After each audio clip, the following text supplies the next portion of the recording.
Hi everyone, welcome back to my channel. आज की video में मैं बात करूंगी class 3 English grammar subject pronoun. इस चैप्टर के कंटेंट बच्चों को किस तरह से एक्सप्लेन किए जाएं और फिर कौन से प्रोनाउन वर्ड को कब यूज करना है, आज की वीडियो में मैं डिटेल में एक्सप्लेन करने वाली हूं। तो वीडियो को अंत तक देखें, पसंद आए, हेल्पफुल लगे तो प्लीज एक लाइक से मुझे मोटिवेट करें और चैनल पर नए हैं तो सब्सक्राइब जरूर करें। फर्स्ट ऑफ ऑल, प्रोनाउन क्या होते हैं? It replace a noun within a sentence to avoid repetition. Sentence में नाउन की रिपीटेशन को रोकने के लिए प्रोनाउन वर्ड्स का यूज किया जाता है।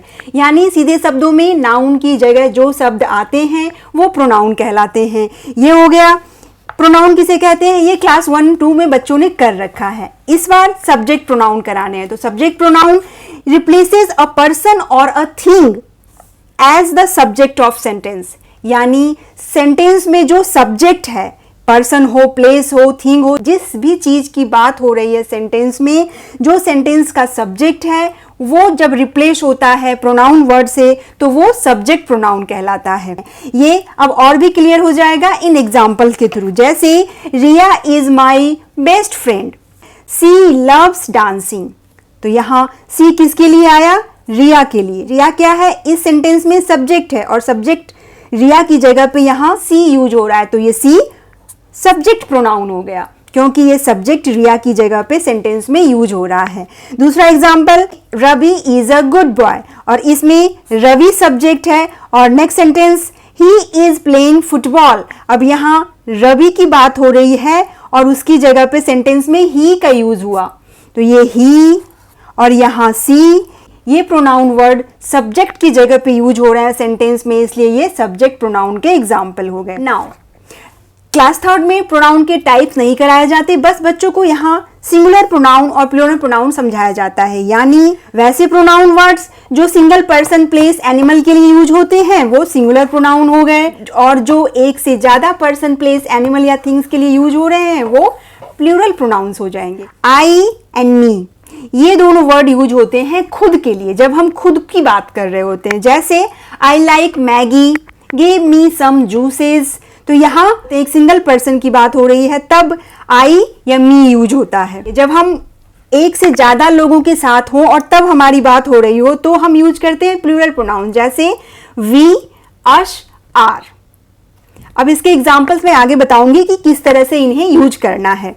नेक्स्ट, यू, जब हम किसी दूसरे व्यक्ति की बात कर रहे होते हैं तब तुम सिंगुलर प्रोनाउन हो गया और इसका प्लूरल भी यू ही होता है। You are a good boy, single boy की बात हो रही है, उसमें भी यू आ रहा है। You are good boys, S लग गया फिर भी यू आ रहा है, तो यू सिंगुलर प्रोनाउन भी होता है और प्लूरल प्रोनाउन भी होता है। तुम और तुम लोग दोनों के लिए यू का ही यूज होता है। ये क्लियर हो गया।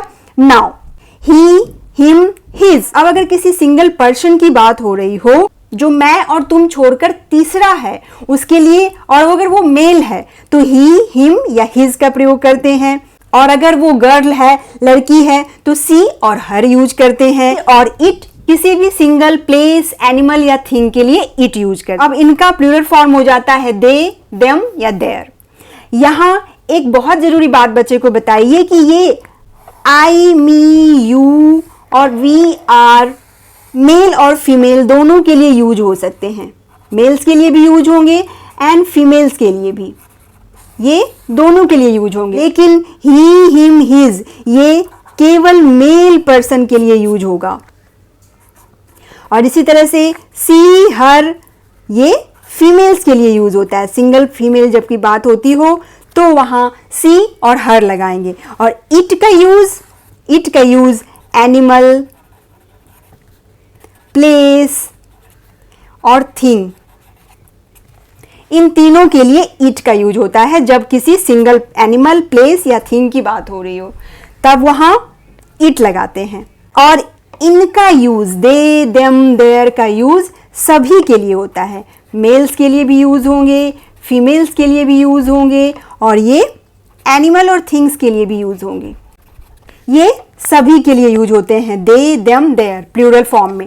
अब यहाँ बच्चों को कंफ्यूजन होती है कि ही, हिम, हिज को कैसे यूज करना है, कब ही और कब हिम और कब हिज लिखना है। इसी तरह से सी और हर के यूजेस में बच्चे कंफ्यूज रहते हैं, वी, अस, आवर में, और दे, देम, देयर के यूजेस में वो कंफ्यूज रहते हैं कि कब किन प्रोनाउन वर्ड को यूज करा जाए। तो इसकी कंफ्यूजन के लिए अब बारी बारी से इनके डिफरेंट यूजेस विद एग्जांपल देखते हैं। कब ही, कब हिज और कब हिम यूज करना है। अब अगर किसी को बोलना हो राम इज माई फ्रेंड, तो राम की जगह पे ही आएगा, ही इज माई फ्रेंड हो गया, सब्जेक्ट प्रोनाउन चेंज हो गया। His father is a doctor, उसके फादर एक डॉक्टर हैं, तो उसके के लिए हिज यूज हो गया। एवरीवन लाइक्स हिम, उसे सभी पसंद करते हैं। अब यहाँ हिम का यूज हो रहा है उसे के लिए, और ये हिम ऑब्जेक्ट प्रोनाउन होता है, लेकिन यहाँ छोटे बच्चों को ये नहीं बताना है, फिर वो कंफ्यूज हो जाएंगे कि अब ये ऑब्जेक्ट प्रोनाउन भी आ गया। यहाँ बच्चे को बताना है कि जब सेंटेंस के लास्ट में आ रहा हो सब्जेक्ट प्रोनाउन, तब हिम यूज करते हैं मेल पर्सन के लिए।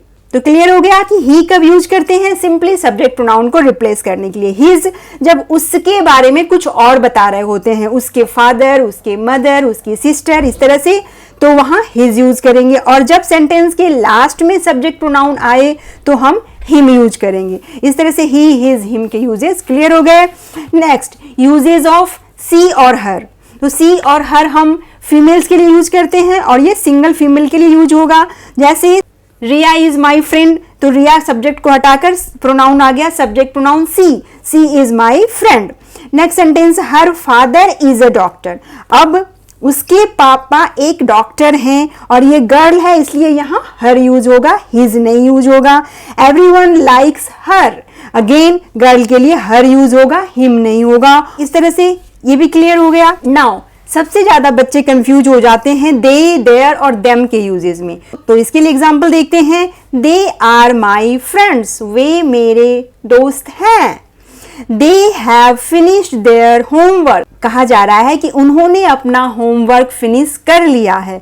देयर फिर यहाँ बहुत सारे लोगों के लिए यूज हो रहा है कि they finished their homework. I want to play with them, अब जब सब्जेक्ट प्रोनाउन एंड में आ रहा है तो यहां भी देम यूज होगा, देयर या दे एंड में नहीं यूज होगा। ये बात बच्चे को बतानी है कि हिम और देम सेंटेंस के एंड में जब सब्जेक्ट प्रोनाउन का यूज होना है तब होता है। ये क्लियर हो गया इस तरह से इसके डिफरेंट यूजेस। अब नेक्स्ट, यूजेस ऑफ वी और अस एंड आवर। इनके यूजेस कहाँ करते हैं, तो जब हम अपने साथ ही और बहुत सारे लोगों की बात कर रहे होते हैं। जैसे we are going to play cricket, हम लोग क्रिकेट खेलने जा रहे हैं। हम लोग मतलब मैं भी हूं और भी कुछ लोग हैं, तो ये प्लूरल प्रोनाउन हो गया। Rohan bought some cookies for us, अब यहाँ अस भी सब्जेक्ट के एंड में यूज होता है। रोहन हमारे लिए कुकीज लेकर आया, तो हमारे के लिए अस यूज हो गया और ये सेंटेंस के एंड में यूज होगा। We invited him to our house, यहाँ हिम सिंगुलर प्रोनाउन हो गया। हमने रोहन को या किसी एक सिंगल पर्सन को इनवाइट किया, कहाँ इनवाइट किया, आवर हाउस, हमारे घर में। तो इस तरह से यहाँ अस होम नहीं होगा, यहाँ आवर होम होगा, और यहाँ फॉर आवर नहीं होगा, फॉर अस होगा। इस तरह से डिफरेंट एग्जाम्पल से बच्चे को क्लियर कराइए कि अस कहाँ यूज होता है, जब सेंटेंस के एंड में आ रहा हो, और आवर कहाँ यूज होता है, जब हम पोजेशन को, हमारी किसी चीज को शो करने के लिए। दैट्स ऑल फ्रेंड्स, आज के लिए इतना ही। वीडियो बहुत लंबी हो जाती है, इसलिए आज मैं ये स्टॉप कर रही हूँ। आने वाले वीडियो में मैं इस चैप्टर की वर्कशीट शेयर करूंगी, तो स्टे ट्यून्ड। और आज की वीडियो अगर पसंद आई है तो प्लीज एक लाइक करें, चैनल को सब्सक्राइब करें। Thanks for watching, bye bye.